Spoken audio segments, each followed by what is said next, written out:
ભુજ માધાપરમાંથી ઝડપાયો છે આર્મીના પ્રતિબંધિત યુનિફોર્મનો જથ્થો। આ તપાસ કરવામાં આવી અને આ જથ્થો ઝડપાયો છે।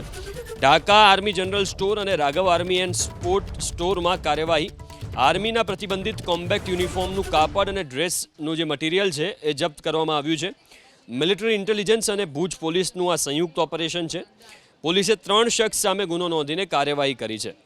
તો આર્મીનો યુનિફોર્મ અહીંયા રાખવામાં આવતો હતો। ઢાકા આર્મી જનરલ સ્ટોર અને Raghav army and sport store, આ 2 સ્ટોરમાં કાર્યવાહી કરવામાં આવી છે। ઢાકા આર્મી જનરલ સ્ટોર અને રાઘવ આર્મી એન્ડ સ્પોર્ટ સ્ટોરમાં કાર્યવાહી।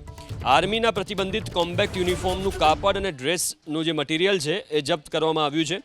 મિલિટરી ઇન્ટેલિજન્સ અને ભુજ પોલીસનું આ સંયુક્ત ઓપરેશન છે। પોલીસે 3 શખ્સ સામે ગુનો નોંધીને કાર્યવાહી કરી છે। તો આર્મીનો યુનિફોર્મ અહીંયા રાખવામાં આવતો હતો। ઢાકા આર્મી જનરલ સ્ટોર અને Raghav army and sport store, આ 2 સ્ટોરમાં કાર્યવાહી કરવામાં આવી છે।